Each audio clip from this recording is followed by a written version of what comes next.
Boeing 737 cubre el corto trayecto que hay entre Londres e Irlanda del Norte con 126 personas a bordo. Es uno de los aviones más seguros que existen. De repente, una serie de ruidos explosivos y grandes vibraciones agitan la aeronave. Acaba estrellándose a escasos metros de la pista de aterrizaje. Mueren 47 personas. Han sido víctimas de un atentado terrorista o de un desgraciado accidente. Ahora, mediante la tecnología informática más avanzada, analizaremos lo que falló exactamente en el vuelo 092. Los desastres no ocurren sin más. Son una cadena de sucesos críticos que desentrañaremos durante la cuenta atrás hacia esos segundos catastróficos. Segundos catastróficos. Accidente aéreo en la autopista.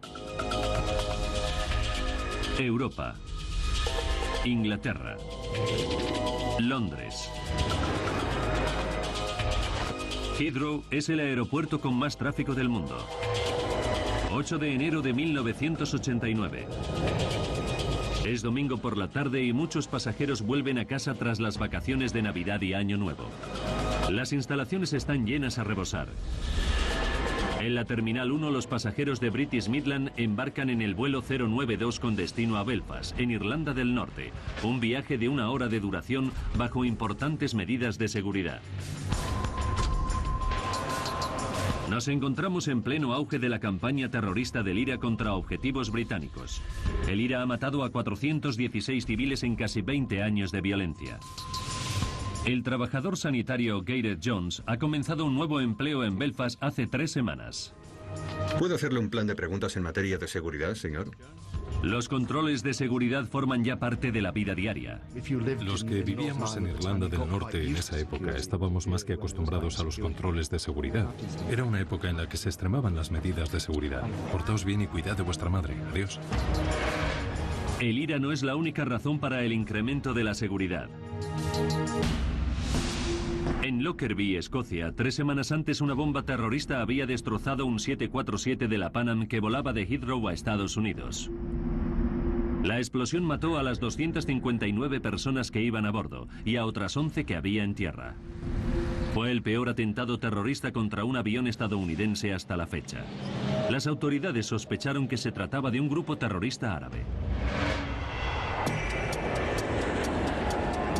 Vamos a comprobar los instrumentos de vuelo. Los pasajeros del vuelo 092 se encuentran en manos del capitán Kevin Hunt, de 43 años. Es uno de los pilotos más experimentados de British Midland, con 25 años de vuelo a sus espaldas. Aire acondicionado y paquetes de presurización en vuelo. Le acompaña el copiloto David McClellan, de 39 años. Pilotan un avión que solo tiene 2 meses, pertenecientes a la nueva serie 400 del modelo Boeing 737. Boeing acaba de lanzar el nuevo modelo con una gran campaña publicitaria. Incluye muchas más mejoras que sus predecesores. Sus motores CFM56 son los más potentes de su categoría y la cabina dispone de la tecnología más avanzada, como pantallas de televisión informatizadas y lectores digitales que sustituyen a los tradicionales indicadores mecánicos. 7:15 de la tarde. Tarjetas de embarque, por favor. 118 pasajeros suben a bordo y ocupan sus asientos. Frenos desconectados, arrancando motores 2 y 1. Adelante. El capitán Kevin Hunt arranca los motores 1 y 2. El modelo 400 todavía le resulta nuevo. Solo ha volado 23 horas con él. El copiloto David McClellan ya ha volado 53 horas. El cinturón, por favor. Está subiendo la presión del aceite. En la cabina principal, Gareth Jones ocupa un asiento junto al ala y la salida de emergencia. Perdone, señor. Un azafato le pide a Gareth Jones que lea las instrucciones de seguridad para que aprenda a abrir la salida de emergencia. Normalmente no le pedían a nadie que lo hiciera, pero estuvo muy amable y negarme habría sido de mala educación. La torre de control da permiso para despegar al vuelo 092. Vuelo 092, permiso para despegar, viento de superficie 270 grados. Las condiciones atmosféricas son perfectas. Comprueba lo que falta. ¿Preparado? Preparado. El copiloto McClellan acelera los motores a toda máquina. Preparados para despegar. Sube la palanca. Palanca arriba. Arriba. 7:52 minutos de la tarde. El vuelo 092 de British Midland ya se encuentra camino de Belfast. 092, recibido. Nos mantenemos a 2000 metros. Debbie Griffith, de 24 años, es una de las 6 azafatas que viaja a bordo. Estaba de guardia y sus jefes la avisaron en el último momento. Es azafata desde hace 2 años. Me encantaba el trabajo porque me gustaba mucho conocer gente y a esa edad resultaba un estilo de vida muy atractivo. Unos minutos después de despegar, el personal de cabina empieza a repartir las bebidas. Una vez superado el despegue, el ambiente se relaja. Los pasajeros saben que aterrizarán en menos de 1 hora. 8:05 de la tarde. El avión lleva 13 minutos volando. Ha alcanzado una altura de 8.500 metros y pronto llegará a la altitud de crucero, fijada en 10.600 metros. Entonces, sin previo aviso, se produce un violento estallido. La aeronave comienza a vibrar violentamente. El vuelo rutinario se torna en la peor pesadilla de cualquier pasajero. En la cabina, el capitán Han y su copiloto McClellan sienten la vibración. Y lo que es peor, huelen a humo. ¿Qué pasa? Se ha declarado un Y a incendio. la torre de control que tenemos que iniciar el descenso. El humo solo puede penetrar en la cabina a través de los conductos del aire acondicionado. Y como en los 737 el aire lo hacen funcionar los motores, deducen que se trata de un fallo del motor. Y parece grave. El estudiante de 20 años, Kieran Dynan, está sentado junto al ala, cerca del motor, y escucha un fuerte estruendo. Era una especie de martilleo, como si hubiesen metido un montón de cantos rodados en una lavadora. Justo detrás de la cabina, en la primera fila, se encuentran Nick Stevenson y Chris Thompson, socios comerciales, que vuelven a casa en Belfast. Notan la vibración y es tan intensa que temen que el avión se va a partir en 2. Parecía que hubiese alguien en el exterior tratando de abrirse paso dentro a mazazos, intentando romper el fuselaje con un mazo. Nos quedamos petrificados, lívidos. La azafata Debbie Griffith se acuerda enseguida de la catástrofe de Lockerbie. Sentí pánico porque lo primero que se me ocurrió es que se trataba de una bomba. Un sonoro estallido y fuertes vibraciones perturban el vuelo de un avión de British Midland en ruta hacia Irlanda del Norte. Sentado junto al ala en la fila 14 se encuentra el trabajador sanitario Gareth Jones, que está ocupado atendiendo a una pasajera con un ataque de pánico.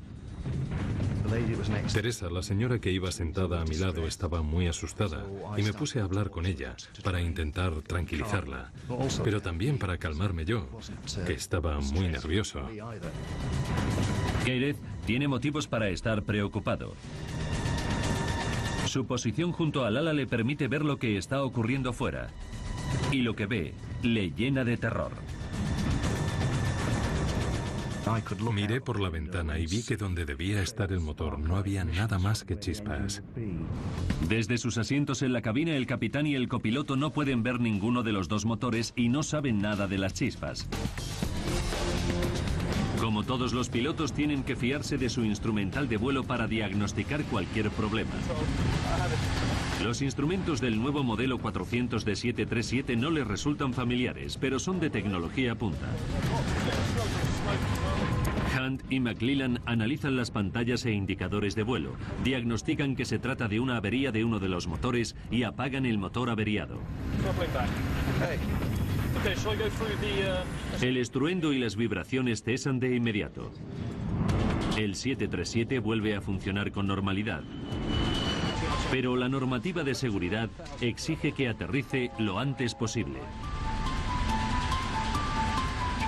Vamos a girar hacia East Midlands. El control del tráfico aéreo le permite efectuar un aterrizaje de emergencia en el aeropuerto de East Midland, a solo 10 minutos de distancia. Control, vuelo 092, nos dirigimos al aeropuerto para aterrizaje de emergencia. Recibido, vuelo 092, desciendo a nivel de vuelo 120.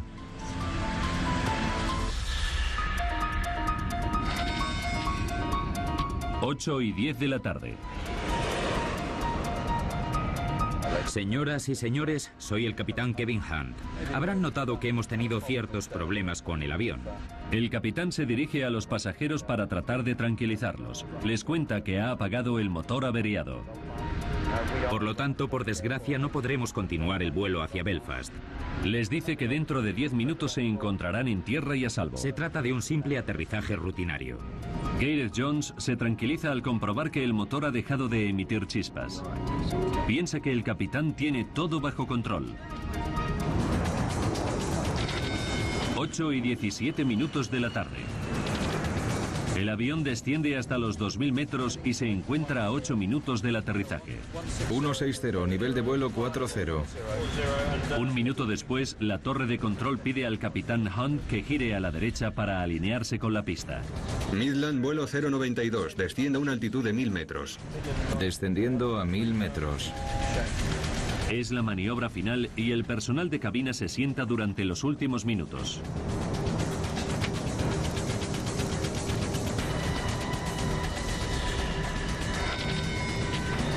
Ocho y 20 minutos. Se escucha otro violento estruendo. Los pasajeros se dan cuenta de que el ruido debe proceder del otro motor que le queda al avión. Todo el avión sufrió una convulsión, como si algo lo hubiese parado en seco en pleno vuelo. Se me heló la sangre en las venas. Ahora las vibraciones son peores que nunca. Las vibraciones eran fortísimas. Casi no podía distinguir a Chris, y eso que le tenía sentado al lado. Recuerdo que pensé que si el avión seguía vibrando así, iba a partirse en pedazos. Recuerdo que estaba completamente aterrorizada y no sabía lo que pasaba. La torre de control permite al capitán Hunt descender a 600 metros. Tiene que aterrizar antes de que el segundo motor se pare del todo. ¿A qué velocidad vamos? Tenemos un problema con el motor restante. Entonces, se hace el silencio.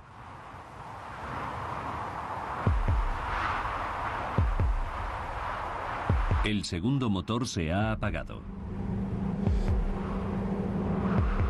Los pasajeros saben que van a estrellarse. Recuerdo el ruido del viento que rozaba el avión con una especie de ulular. Entonces el avión se desplomó y comenzó a caer como si fuese una montaña rusa. Pensé que no podíamos hacer nada, que había llegado nuestra hora.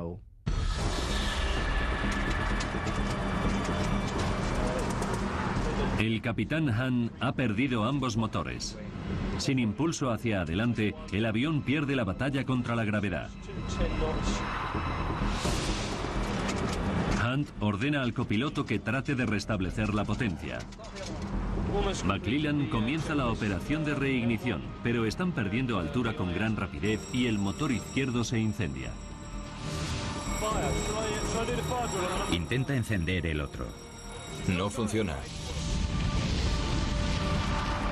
El 737 cae a tierra. La palanca de control del capitán Hunt comienza a agitarse violentamente. El sistema de advertencia de proximidad al suelo le avisa de que está bajando demasiado deprisa. Los pilotos pueden ver la pista de aterrizaje a menos de 2 kilómetros, pero más cerca del avión hay otra hilera de luces. Son las luces de la autopista M1, la principal arteria de transporte norte-sur del Reino Unido. Si se estrellan contra la autopista, la cifra de víctimas será catastrófica. Pero el capitán Hunt no tiene elección. Están a punto de tocar tierra.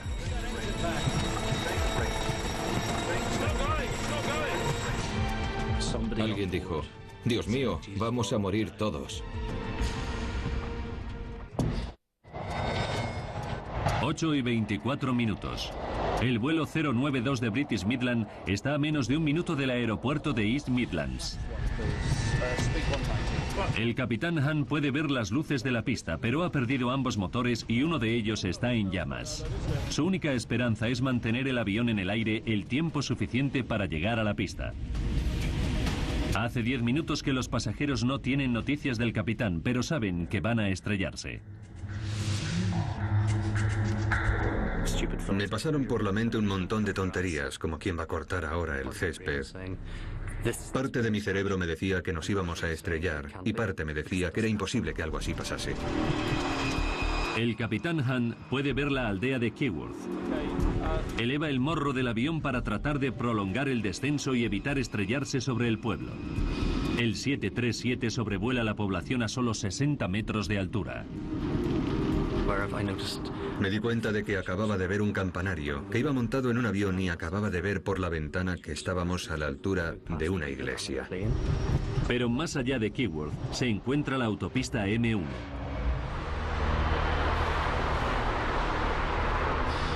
Si el capitán logra cruzar los 6 carriles de la carretera, la seguridad de la pista de aterrizaje se encuentra solo a 900 metros. Enciende el otro, usa el otro. No funciona.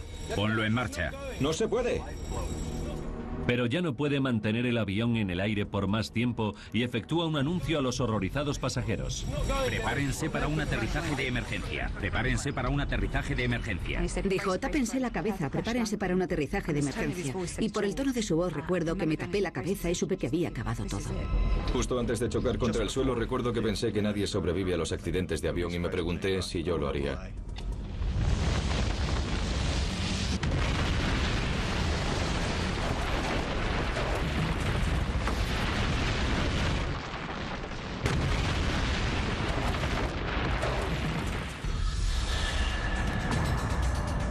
A 30 metros de la autopista, la cola del avión golpea el suelo y salta en pedazos por el aire. El avión aplasta los árboles que bordean la autopista. Fue horrible. Parecía que no se acababa nunca. Me quedé sin aire. Se arrastra a lo largo de la carretera destrozando una farola del lateral. Choca contra el arcén exterior de la M1 y se parte en 3 trozos. Solo me acuerdo de que me aplastaron por todas partes. Luego se hizo un silencio sepulcral. El avión se detiene a tan solo 900 metros de la pista de aterrizaje. El capitán Hunt ha logrado cruzar la autopista por los pelos. Aunque parezca increíble, en el momento del accidente no circulaba ningún coche. Entre los escombros de la sección intermedia del avión se encuentran los supervivientes Gareth Jones y su vecina de asiento, Teresa. Iban sentados junto al ala, la parte más resistente del avión. Gareth ni siquiera ha resultado herido de gravedad.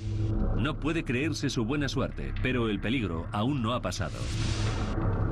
Cuando abrí los ojos vi que había un arbusto incendiado debajo del ala y me di cuenta de que era peligroso, porque las alas están llenas de combustible y nosotros estábamos justo encima. Así que decidí que había que salir de allí lo antes posible. Es un milagro que los más de 5.000 litros de combustible que lleva el avión no hayan ardido. Pero ahora el combustible se está saliendo de los tanques dañados y uno de los motores continúa en llamas. Si el combustible se prende fuego, los supervivientes no podrán escapar. Habiendo sobrevivido al accidente aéreo, sucumbirían a las llamas. Gareth Jones trata desesperadamente de abrir la salida de emergencia, pero no lo consigue. Menos mal que al final me acordé de las instrucciones que me habían dado. Tiré de la palanca, después tiré de la puerta y luego la empujé hacia afuera. Antes del accidente, Gareth prometió a Teresa que si sobrevivían al impacto, él la sacaría de allí. Recuerdo que volví a meter la cabeza por la ventana y le grité a Teresa que me diese la mano. Entonces salió una mano pequeña de la oscuridad y me agarró. Jones regresa al avión para buscar más supervivientes, pero se encuentra con un espectáculo dantesco. Escombros retorcidos, heridos pidiendo auxilio y cuerpos fúnebremente silenciosos.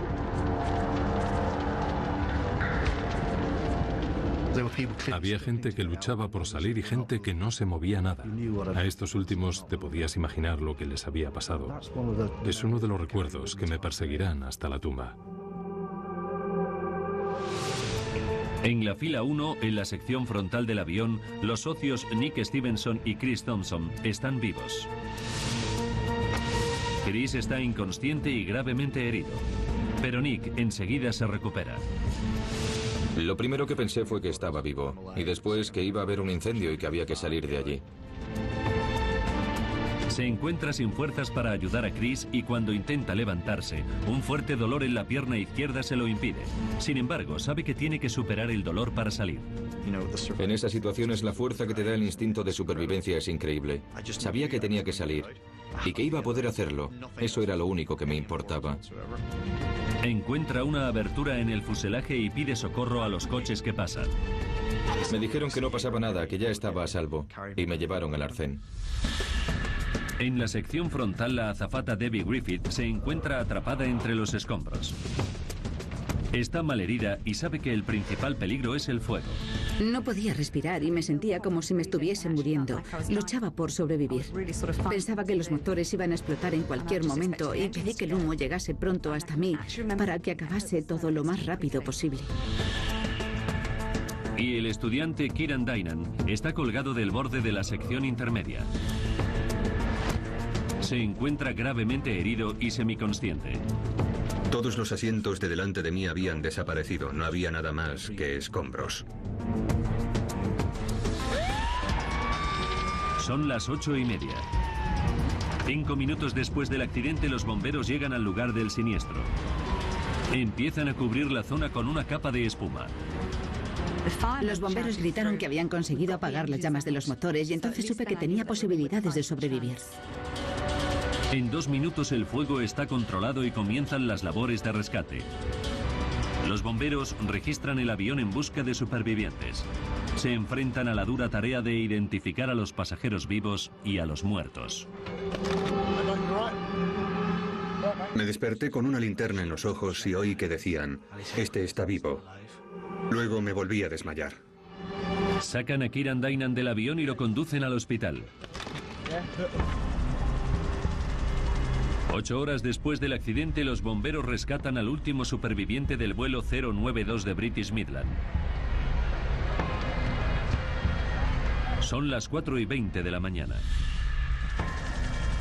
De los 126 pasajeros del avión, 39 fallecen en el acto. 8 más mueren más tarde en el hospital. Entre los supervivientes se encuentran los 2 pilotos, McClellan y Hunt. Ambos están gravemente heridos. El capitán Hunt está paralizado. Los supervivientes han descrito lo que pasó y han alabado la destreza de los pilotos. Pero ¿qué ha podido causar que un avión recién estrenado se estrelle? Una posibilidad es un sabotaje terrorista. Solo han pasado 3 semanas desde la explosión de un 747 de Pan Am sobre el pueblo escocés de Lockerbie que mató a 270 personas. ¿Habrá derribado este avión otra bomba?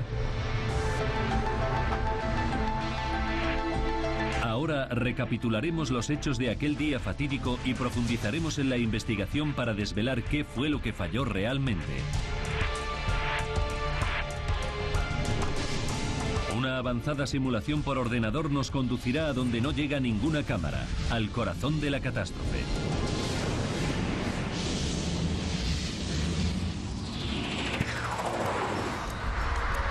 Eddie Trimble es el investigador jefe del Departamento de Investigaciones de Accidentes Aéreos del Reino Unido. Ha intervenido en las principales investigaciones de desastres aéreos ocurridos en los últimos 30 años. Cuando llega la noticia del accidente de Keyworth, Trimble y su equipo de 9 investigadores aún se encuentran en Lockerbie, examinando los escombros del avión de Pan Am. Temen que se trate de un nuevo atentado terrorista en suelo británico.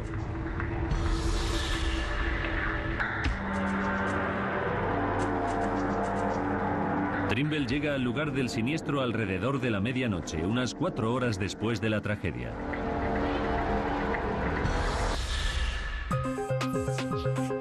Pasa el tiempo y no haya ninguna pista que indique la presencia de explosivos. Descarta el terrorismo como causa del accidente. Esto no es otro Lockerbie. Los investigadores se centran en la posibilidad de un fallo mecánico. Los supervivientes han declarado que fallaron los dos motores. Parece increíble, pero los medios de comunicación enseguida se hacen eco de esta teoría. Los expertos dicen que las posibilidades de que ambos motores se estropeen al mismo tiempo en un avión nuevo son de 1 entre 1.000.000, pero parece ser que eso fue lo que ocurrió anoche. Eddie Trimble sabe que si ambos motores fallaron a la vez, las consecuencias serán tremendas. Hay 18 nuevos 737 en servicio y todos podrían estar volando con un fallo fatal. Los investigadores tienen que averiguarlo lo antes posible. De los dos motores del aparato. Los testigos presenciales les relatan los últimos instantes del avión. Informan acerca de llamas en el motor izquierdo del 737. Trimble empieza a examinar el motor izquierdo, pero no es una tarea fácil porque el impacto lo ha dañado seriamente. Enseguida descubre algo que no tiene nada que ver con el choque. Las aspas de la turbina están fracturadas o gravemente dañadas. Trimble concluye que fragmentos de las aspas partidas penetraron en el interior del motor con consecuencias trágicas.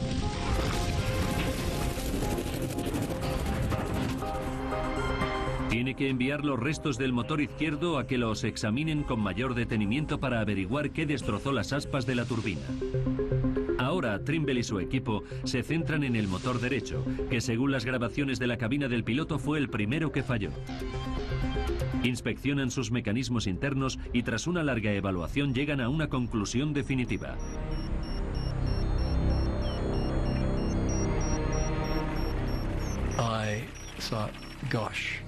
Parecía que habían apagado el motor, que funcionaba bien. Trimble se da cuenta de que cuando el motor izquierdo comenzó a fallar, la tripulación se equivocó y en su lugar apagó el motor derecho que funcionaba perfectamente. La investigación se ve alterada por completo. Lo que causó el accidente del vuelo 092 de British Midland no fue un atentado terrorista ni un fallo simultáneo de ambos motores. Fue un catastrófico error humano.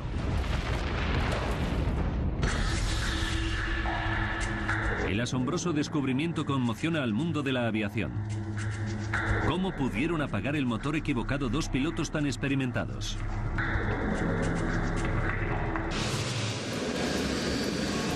Trimble sabe que el avión pertenece a la nueva serie 400 del modelo 737 lanzada el año pasado.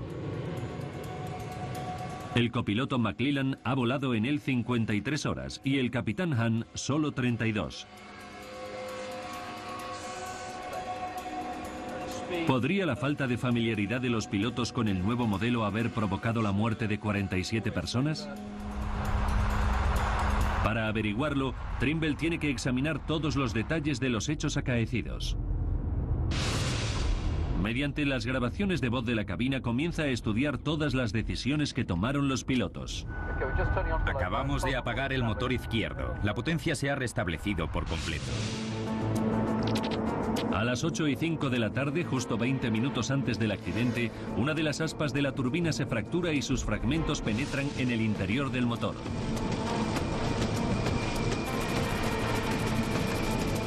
Provoca daños internos en el mismo desequilibrándolo por completo. El motor comienza a agitarse violentamente, haciendo temblar todo el avión. El motor izquierdo está gravemente dañado. Es cuestión de minutos que deje de funcionar del todo. La tripulación siente las vibraciones y huele el humo que se ha filtrado a través de los conductos del aire acondicionado. Asumen erróneamente que se ha producido un incendio en uno de los motores. El capitán Hahn pregunta en qué motor se ha originado el problema.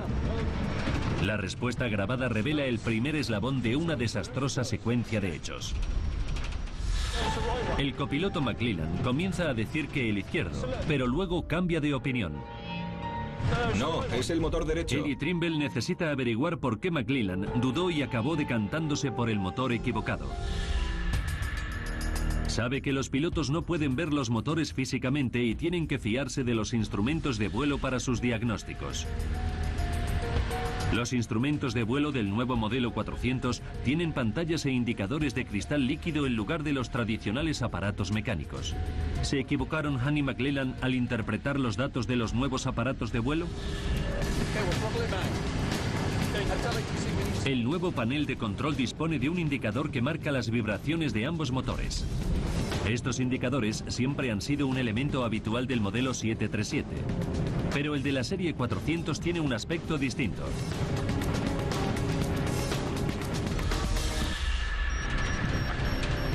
En el nuevo modelo, la aguja de medición es digital y gira alrededor del exterior del indicador en vez de alrededor de su interior, como ocurría en los modelos anteriores. Además, no es mayor del tamaño de una moneda.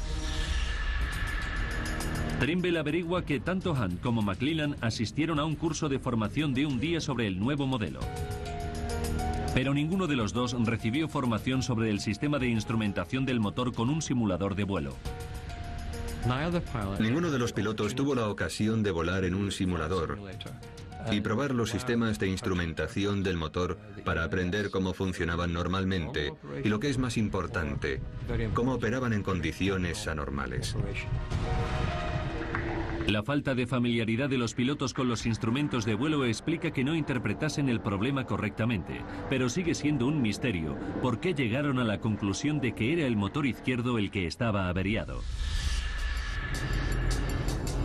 Las grabaciones de la cabina proporcionan a Trimble una nueva pista. ¿No hueles algo? ¿A qué huele? ¿No lo hueles? Sí que huele a algo. Cuando los pilotos huelen el humo, saben que la única forma de que haya llegado a la cabina es a través de los conductos del aire acondicionado. ¿Puedes olerlo? Se ha declarado un incendio. De acuerdo con su experiencia, el capitán sabe que en el 737 lo que hace funcionar el aire acondicionado es el motor derecho, y asume que el fuego procede de allí. Pero Boeing ha introducido un cambio en la serie 400. El nuevo sistema de aire acondicionado opera con la energía de ambos motores.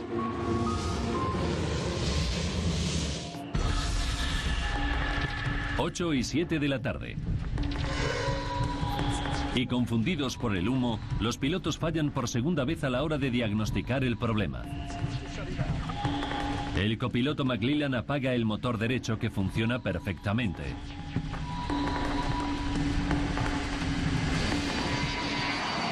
Todo parece haber quedado bajo control. El estruendo y las vibraciones se detienen. Señoras y señores, hola, les habla el capitán. Como habrán observado, hemos registrado cierta cantidad de humo que... El capitán, más tranquilo, habla a los pasajeros para explicarles lo que ha pasado. Como resultado, hemos apagado el motor derecho. Pero la mención del motor derecho confunde a muchos pasajeros.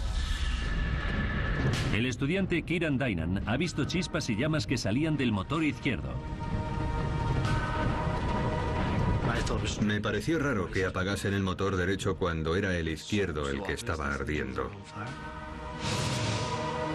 Pero los pilotos no pueden ver físicamente los motores desde la cabina. Algunos de los pasajeros que sí los veían tenían que haberles advertido qué motor estaba en llamas. Los investigadores quieren saber por qué Kieran y otros pasajeros no corrieron la voz de alarma.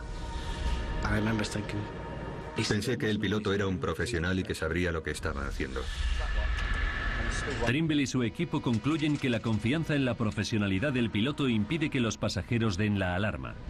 Pero los investigadores se enfrentan a otro misterio. ¿Por qué pareció que se había arreglado la avería cuando se apagó el motor derecho? Para averiguarlo, Eddie Trimble y sus compañeros tienen que investigar a fondo el mecanismo del motor de propulsión del 737. Todos los 737 tienen un sistema automático de control de la velocidad de crucero que mantiene la velocidad constante al enviar al motor la cantidad adecuada de combustible. Para apagar el motor derecho, el copiloto tiene que desactivar este sistema automático para manejar el avión de forma manual y recortar poco a poco la potencia. Trimble sospecha que en ese paso rutinario se encuentra la clave del accidente. Investiga la caja negra para ver cómo actuaron exactamente los motores controlados por ordenador en ese instante crítico. Lo que averigua sobre el comportamiento del piloto automático explica por qué el avión parecía volar con normalidad a pesar de llevar un motor gravemente dañado. Es un hallazgo capital. Ahora, el equipo de investigación puede reconstruir lo que ocurrió a bordo del vuelo 092 en los segundos previos a la catástrofe.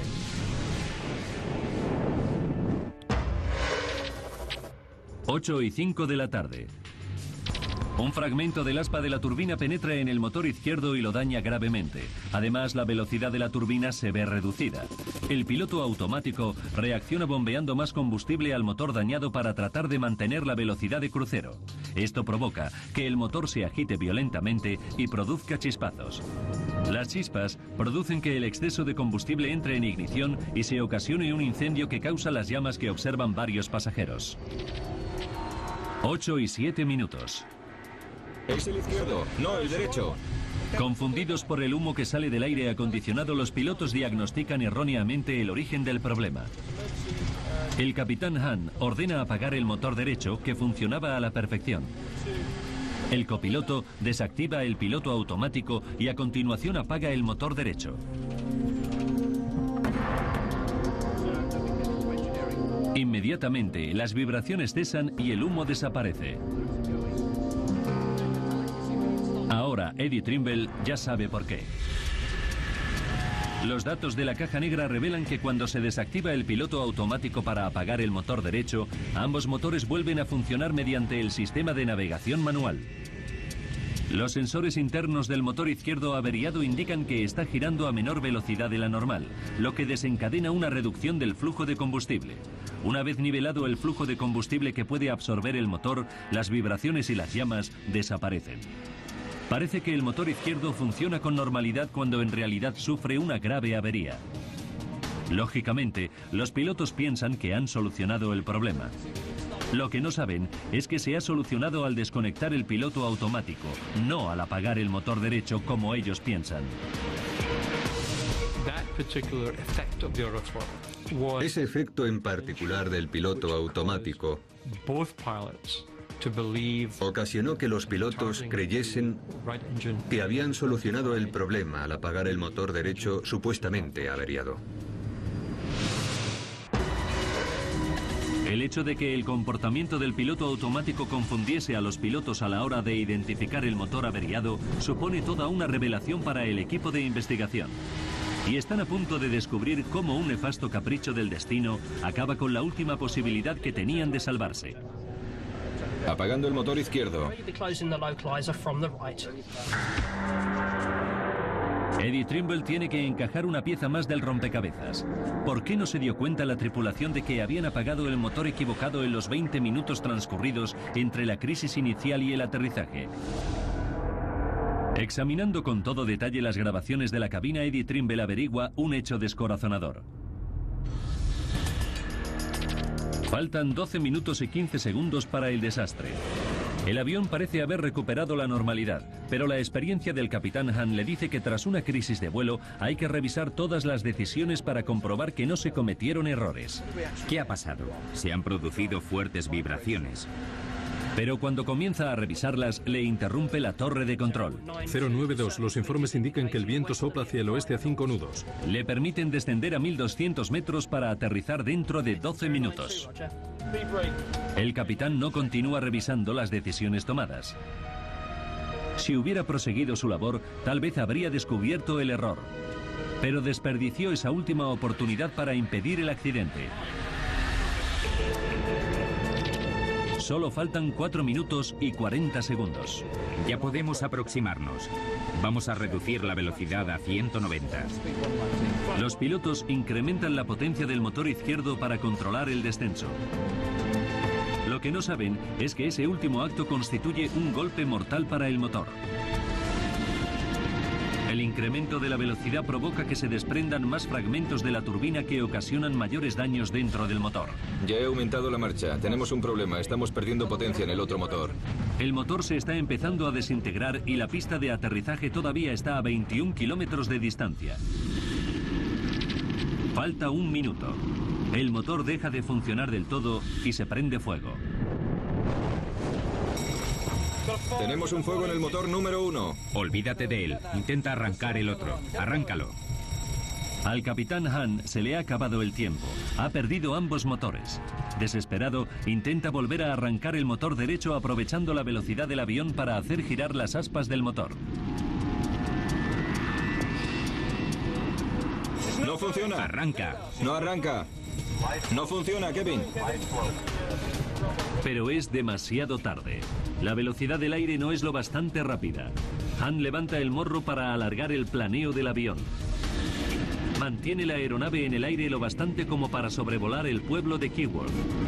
Pero sabe que ya no puede hacer nada más. Faltan 10 segundos para el impacto. El capitán Kevin Han efectúa su anuncio final. No funciona. Prepárense para un aterrizaje de emergencia. Listos para un aterrizaje de emergencia. A las 20 horas 24 minutos y 43 segundos el vuelo 092 de British Midland se estrella contra el arcén de la autopista M1 a 185 kilómetros por hora.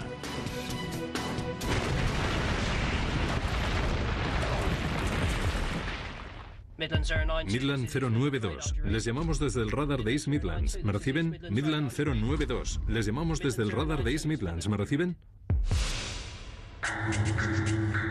El avión se detiene a justo 900 metros de la pista de aterrizaje del aeropuerto. Pero 5 meses después del accidente tiene lugar una última revelación, un descubrimiento estremecedor que paraliza en tierra a los más de 30 nuevos Boeing 737 Serie 400 que hay operando en el mundo. Junio de 1989. 5 meses después del accidente de Keyworth, otros 2 Boeing 737 Serie 400 sufren sendas averías idénticas en las aspas de las turbinas. En ambos casos, los pilotos interpretan las señales correctamente y aterrizan sin problemas. Las autoridades de aviación civil han prohibido esta noche que continúen los vuelos de todos los 737 Serie 400 de Gran Bretaña. Las autoridades de aviación civil de todo el mundo toman medidas urgentes similares para inspeccionar los motores de todos los aviones de ese modelo. CFM, el fabricante del motor, descubre un fallo de diseño en las aspas de las turbinas. Cuando funcionan a máxima potencia a más de 7.600 metros de altura, la baja densidad del aire provoca una vibración que no se había detectado con anterioridad. La presión resultante puede provocar fracturas. Resulta que el motor nunca se había probado en vuelo. La serie 400 del 737 es una simple mejora de la serie 300 y solamente se ha probado en el laboratorio. No era obligatorio realizar pruebas de vuelo. Si lo hubiera sido, se habría detectado el efecto potencialmente catastrófico de la vibración sobre las aspas. La empresa CFM tiene que corregir el defecto en el motor en 99 unidades de la serie 400 del modelo 737. Las leyes de aviación actuales exigen que los fabricantes prueben en vuelo todos los motores nuevos. Unos 18 meses después del accidente de Keyworth, la comisión de investigación hace público su informe. Concluye que los pilotos cometieron un error al apagar el motor equivocado, pero que existían circunstancias atenuantes. Los pilotos no habían recibido entrenamiento en simuladores de vuelo para la serie 400 de los 737. Esto acarreó que la primera vez que se enfrentaron a una emergencia fue en la vida real. Los indicadores de vibraciones no eran lo bastante claros y ningún miembro de la tripulación de la cabina de pasajeros alertó a los pilotos de las llamas del motor izquierdo. De otro modo, el accidente se habría evitado, pero para los supervivientes, los miembros de la tripulación son unos héroes. Fue una pena que estuviésemos tan cerca de conseguirlo y no lo lográsemos. Los 2 pilotos se arriesgaron mucho e hicieron todo lo posible. Estuvieron a punto de lograrlo, pero no pudo ser. Es muy frustrante. Las lecciones aprendidas en Keyworth han tenido amplia repercusión en la seguridad de la aviación civil. Boeing rediseñó el panel de control de sus nuevos aparatos para que fuesen más fáciles de interpretar. Ahora es obligatorio que los pilotos se entrenen con un simulador cuando se reforma el diseño de una aeronave. Y ahora, todos los programas de formación de las líneas aéreas del mundo incentivan la plena comunicación entre los pilotos y la tripulación del avión, sobre todo en situaciones de emergencia. De los 126 pasajeros y tripulantes que iban a bordo, 47 perdieron la vida. Los supervivientes nunca podrán borrar ese recuerdo de sus memorias, pero han reconstruido sus vidas.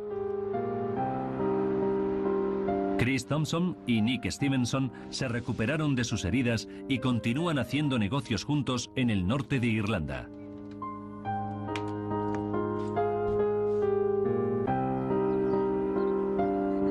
Kieran Dynan está casado y tiene una hija pequeña.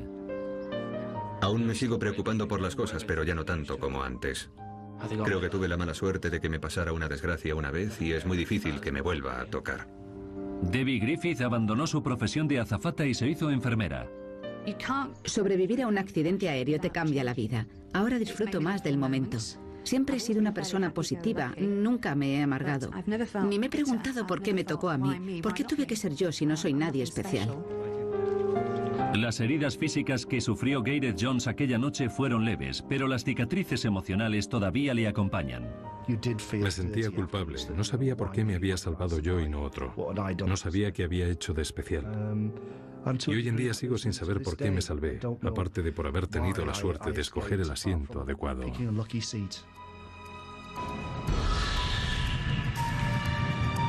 El Boeing 737 sigue siendo el avión más popular. En la actualidad, un 737 despega cada 5 segundos en algún lugar del mundo. Su estadística de siniestralidad es una de las mejores del planeta.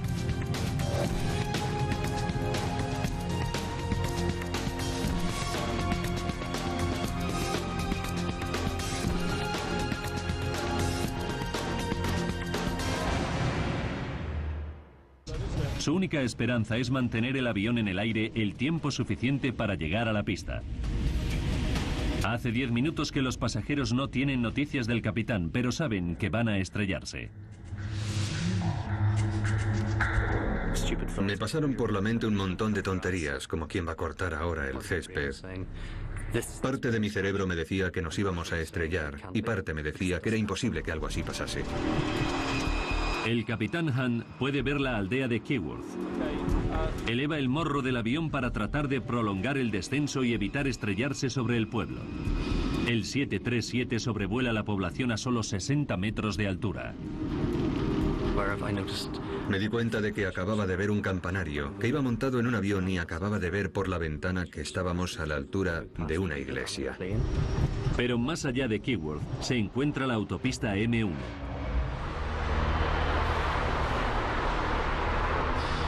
Si el capitán logra cruzar los 6 carriles de la carretera, la seguridad de la pista de aterrizaje se encuentra solo a 900 metros. Enciende el otro, usa el otro. No funciona. Ponlo en marcha. No se puede. Pero ya no puede mantener el avión en el aire por más tiempo y efectúa un anuncio a los horrorizados pasajeros. Prepárense para un aterrizaje de emergencia. Prepárense para un aterrizaje de emergencia. Dijo, tápense la cabeza, prepárense para un aterrizaje de emergencia. Y por el tono de su voz recuerdo que me tapé la cabeza y supe que había acabado todo. Justo antes de chocar contra el suelo recuerdo que pensé que nadie sobrevive a los accidentes de avión y me pregunté si yo lo haría.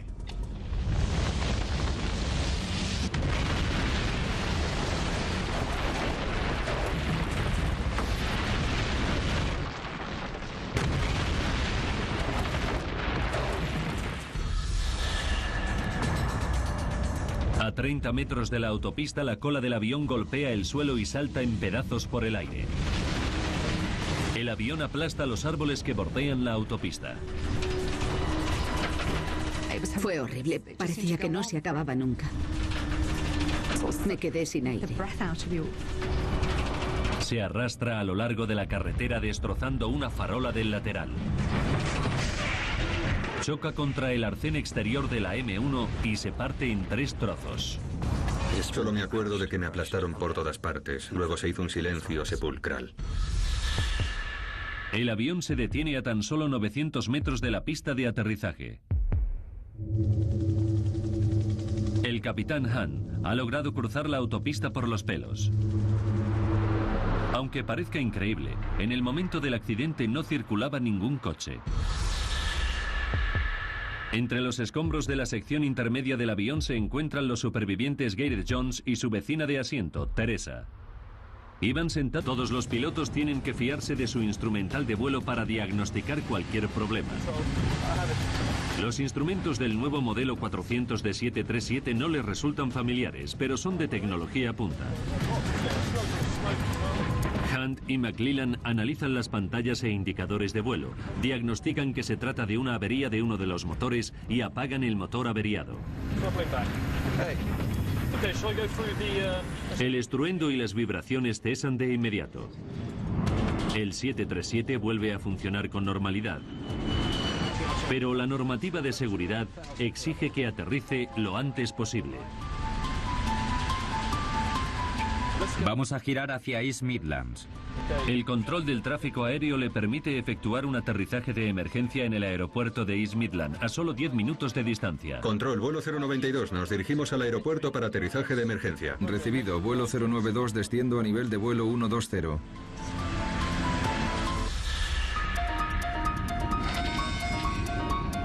Ocho y 10 de la tarde.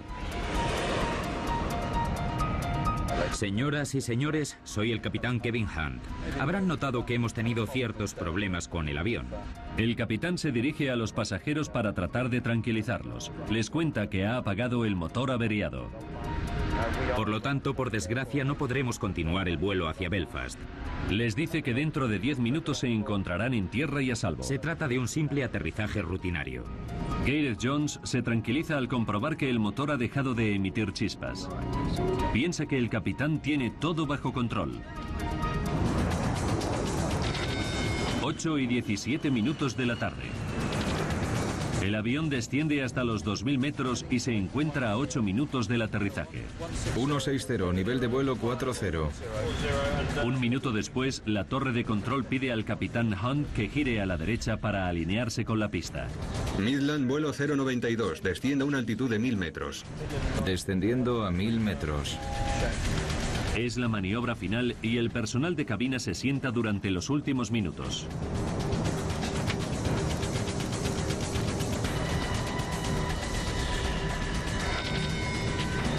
Ocho y 20 minutos.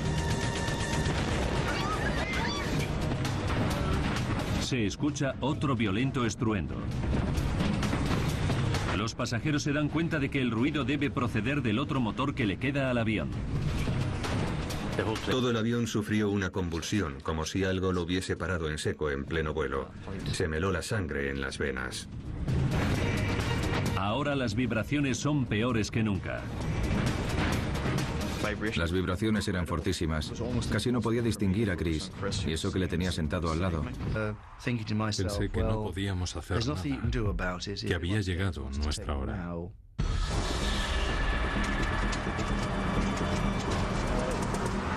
El capitán Hunt ha perdido ambos motores.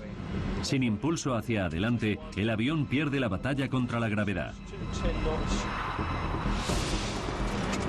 Hunt ordena al copiloto que trate de restablecer la potencia. McClellan comienza la operación de reignición, pero están perdiendo altura con gran rapidez y el motor izquierdo se incendia. Intenta encender el otro. No funciona. El 737 cae a tierra. La palanca de control del capitán Hunt comienza a agitarse violentamente.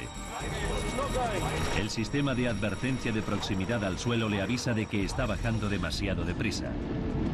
Los pilotos pueden ver la pista de aterrizaje a menos de 2 kilómetros, pero más cerca del avión hay otra hilera de luces. Son las luces de la autopista M1, la principal arteria de transporte norte-sur del Reino Unido. Si se estrellan contra la autopista, la cifra de víctimas será catastrófica. Pero el capitán Hunt no tiene elección. Están a punto de tocar tierra.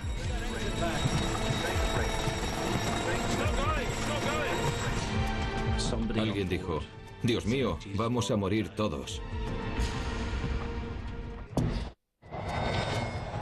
8 y 24 minutos. El vuelo 092 de British Midland está a menos de un minuto del aeropuerto de East Midlands. El capitán Han puede ver las luces de la pista, pero ha perdido ambos motores y uno de ellos está en llamas. Su única esperanza es mantener el avión en el aire el tiempo suficiente para llegar a la pista. Hace 10 minutos que los pasajeros no tienen noticias del capitán, pero saben que van a estrellarse. Me pasaron por la mente un montón de tonterías, como quién va a cortar ahora el césped. Parte de mi cerebro me decía que nos íbamos a estrellar y parte me decía que era imposible que algo así pasase. El capitán Han puede ver la aldea de Keyworth. Eleva el morro del avión para tratar de prolongar el descenso y evitar estrellarse sobre el pueblo. El 737 sobrevuela la población a solo 60 metros de altura. Me di cuenta de que acababa de ver un campanario, que iba montado en un avión y acababa de ver por la ventana que estábamos a la altura de una iglesia. Pero más allá de Keyworth se encuentra la autopista M1.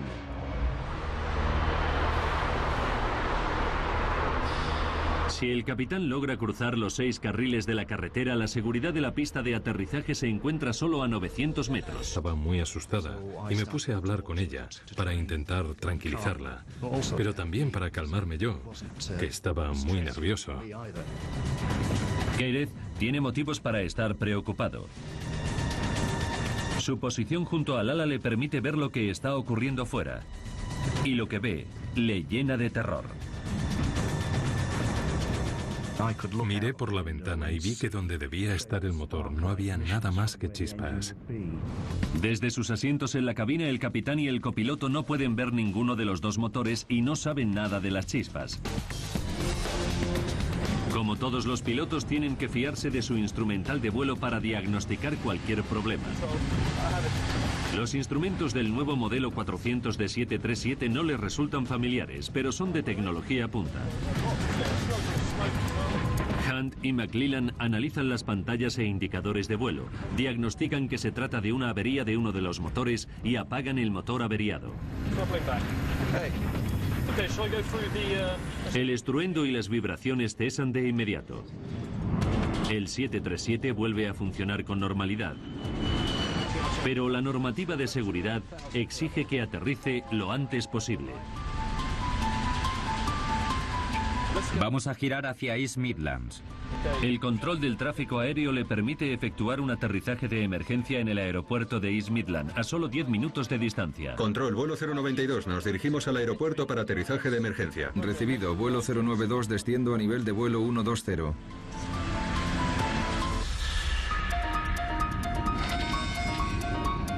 Ocho y 10 de la tarde. Señoras y señores, soy el capitán Kevin Hunt. Habrán notado que hemos tenido ciertos problemas con el avión. El capitán se dirige a los pasajeros para tratar de tranquilizarlos. Les cuenta que ha apagado el motor averiado. Por lo tanto, por desgracia, no podremos continuar el vuelo hacia Belfast. Les dice que dentro de 10 minutos se encontrarán en tierra y a salvo. Se trata de un simple aterrizaje rutinario. Gareth Jones se tranquiliza al comprobar que el motor ha dejado de emitir chispas. Piensa que el capitán tiene todo bajo control. 8 y 17 minutos de la tarde. El avión desciende hasta los 2000 metros y se encuentra a 8 minutos del aterrizaje. 160, nivel de vuelo 40. Un minuto después, la torre de control pide al capitán Hunt que gire a la derecha para alinearse con la pista. Midland, vuelo 092, desciende a una altitud de 1000 metros. Descendiendo a 1000 metros. Es la maniobra final y el personal de cabina se sienta durante los últimos minutos. Una reducción del flujo de combustible. Una vez nivelado el flujo de combustible que puede absorber el motor, las vibraciones y las llamas desaparecen. Parece que el motor izquierdo funciona con normalidad cuando en realidad sufre una grave avería. Lógicamente, los pilotos piensan que han solucionado el problema. Lo que no saben es que se ha solucionado al desconectar el piloto automático, no al apagar el motor derecho como ellos piensan. Ese efecto en particular del piloto automático Ocasionó que los pilotos creyesen que habían solucionado el problema al apagar el motor derecho supuestamente averiado. El hecho de que el comportamiento del piloto automático confundiese a los pilotos a la hora de identificar el motor averiado supone toda una revelación para el equipo de investigación. Y están a punto de descubrir cómo un nefasto capricho del destino acaba con la última posibilidad que tenían de salvarse. Apagando el motor izquierdo. Eddie Trimble tiene que encajar una pieza más del rompecabezas. ¿Por qué no se dio cuenta la tripulación de que habían apagado el motor equivocado en los 20 minutos transcurridos entre la crisis inicial y el aterrizaje? Examinando con todo detalle las grabaciones de la cabina, Eddie Trimble averigua un hecho descorazonador. Faltan 12 minutos y 15 segundos para el desastre. El avión parece haber recuperado la normalidad, pero la experiencia del capitán Han le dice que tras una crisis de vuelo hay que revisar todas las decisiones para comprobar que no se cometieron errores. ¿Qué ha pasado? Se han producido fuertes vibraciones. Pero cuando comienza a revisarlas, le interrumpe la torre de control. 092, los informes indican que el viento sopla hacia el oeste a 5 nudos. Le permiten descender a 1200 metros para aterrizar dentro de 12 minutos. El capitán no continúa revisando las decisiones tomadas. Si hubiera proseguido su labor, tal vez habría descubierto el error. Pero desperdició esa última oportunidad para impedir el accidente. Solo faltan 4 minutos y 40 segundos. Ya podemos aproximarnos. Vamos a reducir la velocidad a 190. Los pilotos incrementan la potencia del motor izquierdo para controlar el descenso. Lo que no saben es que ese último acto constituye un golpe mortal para el motor. El incremento de la velocidad provoca que se desprendan más fragmentos de la turbina que ocasionan mayores daños dentro del motor. Ya he aumentado la marcha. Tenemos un problema. Estamos perdiendo potencia en el otro motor. El motor se está empezando a desintegrar y la pista de aterrizaje todavía está a 21 kilómetros de distancia.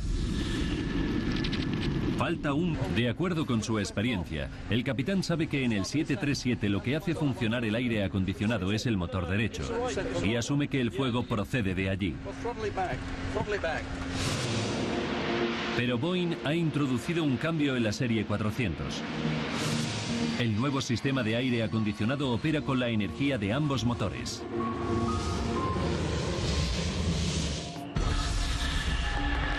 Ocho y 7 de la tarde. Y confundidos por el humo, los pilotos fallan por segunda vez a la hora de diagnosticar el problema. El copiloto McLellan apaga el motor derecho que funciona perfectamente.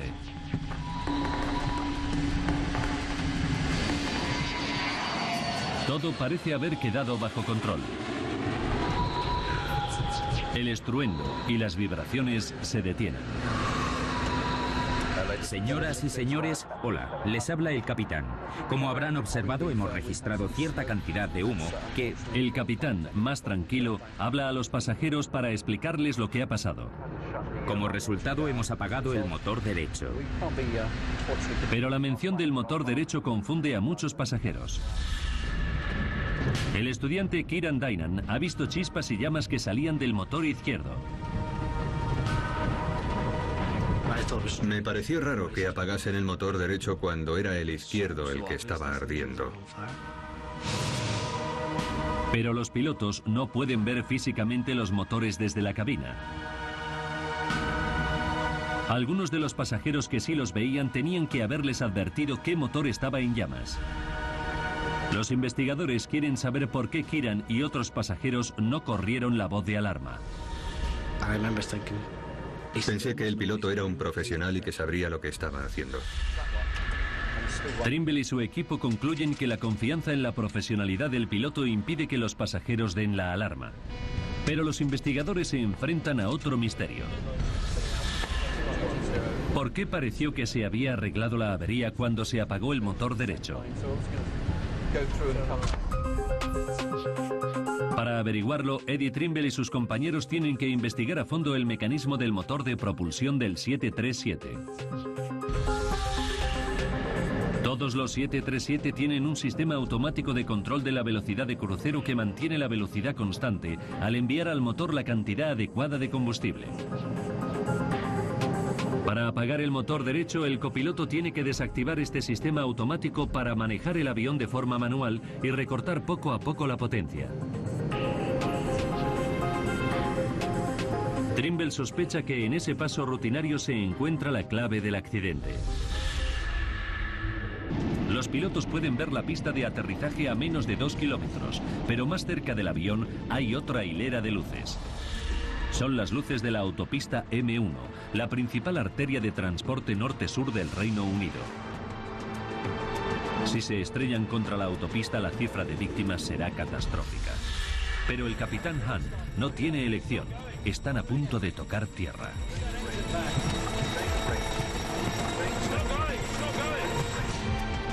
Alguien dijo, Dios mío, vamos a morir todos. 8:24. El vuelo 092 de British Midland está a menos de un minuto del aeropuerto de East Midlands. El capitán Hunt puede ver las luces de la pista, pero ha perdido ambos motores y uno de ellos está en llamas. Su única esperanza es mantener el avión en el aire el tiempo suficiente para llegar a la pista. Hace 10 minutos que los pasajeros no tienen noticias del capitán, pero saben que van a estrellarse. Me pasaron por la mente un montón de tonterías, como quién va a cortar ahora el césped. Parte de mi cerebro me decía que nos íbamos a estrellar y parte me decía que era imposible que algo así pasase. El capitán Hunt puede ver la aldea de Keyworth. Eleva el morro del avión para tratar de prolongar el descenso y evitar estrellarse sobre el pueblo. El 737 sobrevuela la población a solo 60 metros de altura. Me di cuenta de que acababa de ver un campanario, que iba montado en un avión y acababa de ver por la ventana que estábamos a la altura de una iglesia. Pero más allá de Keyworth se encuentra la autopista M1.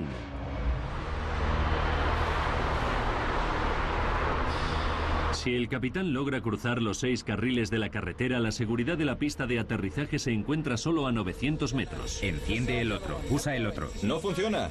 Ponlo en marcha. No se puede. Pero ya no puede mantener el avión en el aire por más tiempo y efectúa un anuncio a los horrorizados pasajeros. Prepárense para un aterrizaje de emergencia. Prepárense para un aterrizaje de emergencia. Dijo, tápense la cabeza, prepárense para un aterrizaje de emergencia. Y por el tono de su voz recuerdo que me tapé la cabeza y supe que había acabado todo. Justo antes de chocar contra el suelo recuerdo que pensé que nadie sobrevive a los accidentes de avión y me pregunté si yo lo haría.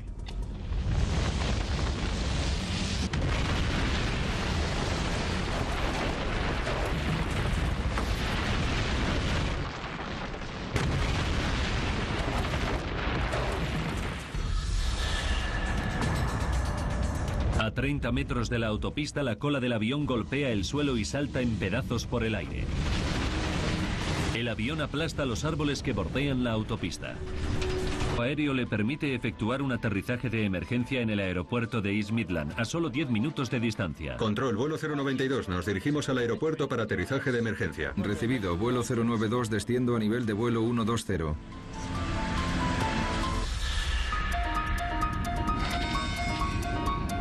8:10 de la tarde. Señoras y señores, soy el capitán Kevin Hunt. Habrán notado que hemos tenido ciertos problemas con el avión. El capitán se dirige a los pasajeros para tratar de tranquilizarlos. Les cuenta que ha apagado el motor averiado. Por lo tanto, por desgracia, no podremos continuar el vuelo hacia Belfast. Les dice que dentro de 10 minutos se encontrarán en tierra y a salvo. Se trata de un simple aterrizaje rutinario. Gareth Jones se tranquiliza al comprobar que el motor ha dejado de emitir chispas. Piensa que el capitán tiene todo bajo control. 8:17 de la tarde. El avión desciende hasta los 2000 metros y se encuentra a 8 minutos del aterrizaje. 160, nivel de vuelo 40. Un minuto después, la torre de control pide al capitán Hunt que gire a la derecha para alinearse con la pista. Midland, vuelo 092, desciende a una altitud de 1000 metros. Descendiendo a 1000 metros. Es la maniobra final y el personal de cabina se sienta durante los últimos minutos.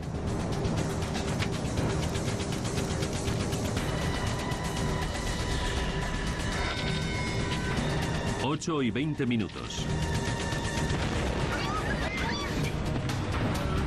Se escucha otro violento estruendo.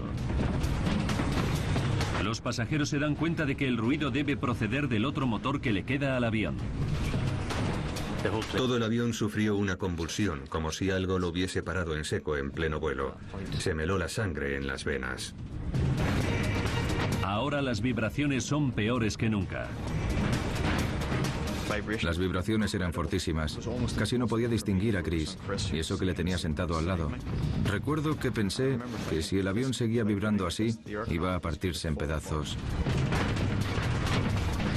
Recuerdo que estaba completamente aterrorizada y no sabía lo que pasaba. La torre de control permite al capitán Hunt descender a 600 metros. Tiene que aterrizar antes de que el segundo motor se pare del todo.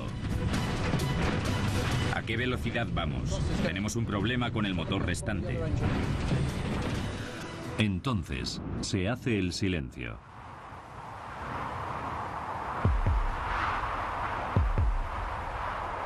El segundo motor se ha apagado. Los pasajeros saben, pantallas de televisión informatizadas y lectores digitales que sustituyen a los tradicionales indicadores mecánicos. 7:15 de la tarde. Tarjetas de embarque, por favor. 118 pasajeros suben a bordo y ocupan sus asientos. Frenos desconectados, arrancando motores 2 y 1. Adelante. El capitán Kevin Hunt arranca los motores 1 y 2. El modelo 400 todavía le resulta nuevo. Solo ha volado 23 horas con él. El copiloto David McClellan ya ha volado 53 horas. El cinturón, por favor. Está subiendo la presión del aceite. En la cabina principal, Gareth Jones ocupa un asiento junto al ala y la salida de emergencia. Perdone, señor.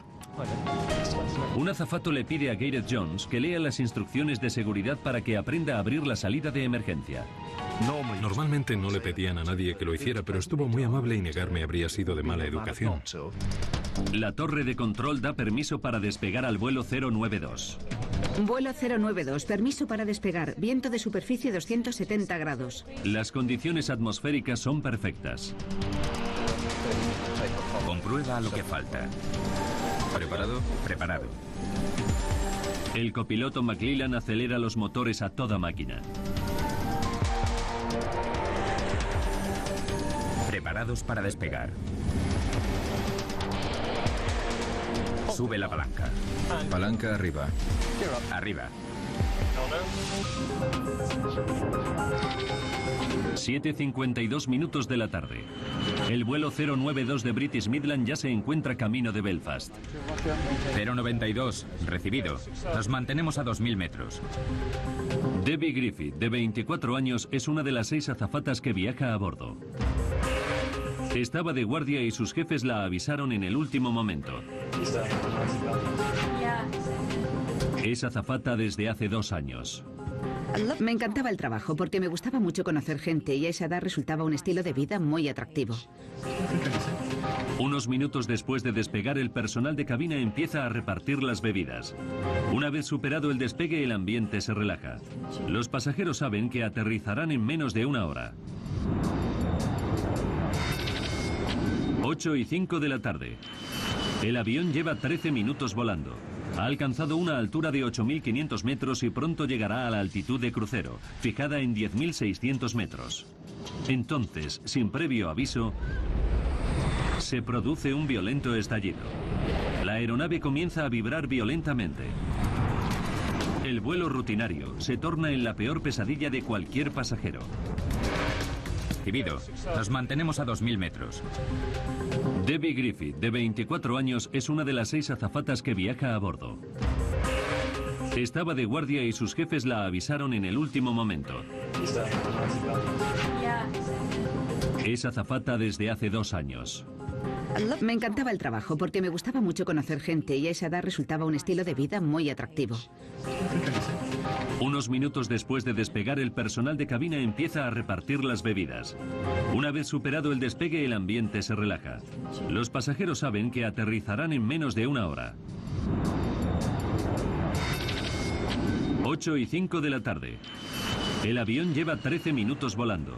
Ha alcanzado una altura de 8.500 metros y pronto llegará a la altitud de crucero, fijada en 10.600 metros. Entonces, sin previo aviso, se produce un violento estallido. La aeronave comienza a vibrar violentamente. El vuelo rutinario se torna en la peor pesadilla de cualquier pasajero. En la cabina, el capitán Han y su copiloto McClellan sienten la vibración. Y lo que es peor, huelen a humo. ¿Qué pasa? Se ha declarado un Y a incendio. la torre de control que tenemos que iniciar el descenso. El humo solo puede penetrar en la cabina a través de los conductos del aire acondicionado. Y como en los 737 el aire lo hacen funcionar los motores, deducen que se trata de un fallo del motor. Y parece grave. El estudiante de 20 años, Kieran Dynan, está sentado junto al ala, cerca del motor, y escucha un fuerte estruendo. Era una especie de martilleo, como si hubiesen metido un montón de cantos rodados en una lavadora. Justo detrás de la cabina, en la primera fila, se encuentran Nick Stevenson y Chris Thompson, socios comerciales, que vuelven a casa en Belfast. Notan la vibración y es tan intensa que temen que el avión se va a partir en dos. Parecía que hubiese alguien en el exterior tratando de abrirse paso dentro a mazazos, intentando romper el fuselaje con un mazo. Nos quedamos petrificados, lívidos. La azafata Debbie Griffith se acuerda enseguida de la catástrofe de Lockerbie. Sentí pánico porque lo primero que se me ocurrió es que se trataba de una bomba. Un sonoro estallido y fuertes vibraciones perturban el vuelo de un avión de British Midland en ruta hacia Irlanda del Norte. Sentado junto al ala en la fila 14 se encuentra el trabajador sanitario Gareth Jones, que está ocupado atendiendo a una pasajera con un ataque de pánico. Teresa, la señora que iba sentada a mi lado, estaba muy asustada y me puse a hablar con ella para intentar El tranquilizarla. combustible se prende fuego, los supervivientes no podrán escapar. Habiendo sobrevivido al accidente aéreo, sucumbirían a las llamas. Gareth Jones trata desesperadamente de abrir la salida de emergencia, pero no lo consigue. Menos mal que al final me acordé de las instrucciones que me habían dado. Tiré de la palanca, después tiré de la puerta y luego la empujé hacia afuera. Antes del accidente, Gareth prometió a Teresa que si sobrevivían al impacto, él la sacaría de allí. Recuerdo que volví a meter la cabeza por la ventana y le grité a Teresa que me diese la mano. Entonces salió una mano pequeña de la oscuridad y me agarró. Jones regresa al avión para buscar más supervivientes, pero se encuentra con un espectáculo dantesco. Escombros retorcidos, heridos pidiendo auxilio y cuerpos fúnebremente silenciosos.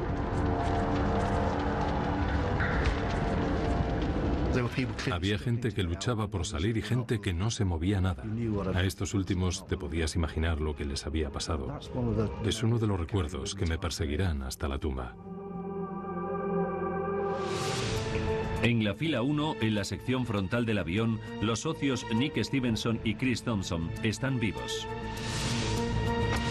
Chris está inconsciente y gravemente herido, pero Nick enseguida se recupera.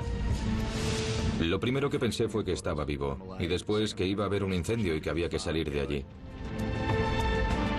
Se encuentra sin fuerzas para ayudar a Chris y cuando intenta levantarse, un fuerte dolor en la pierna izquierda se lo impide.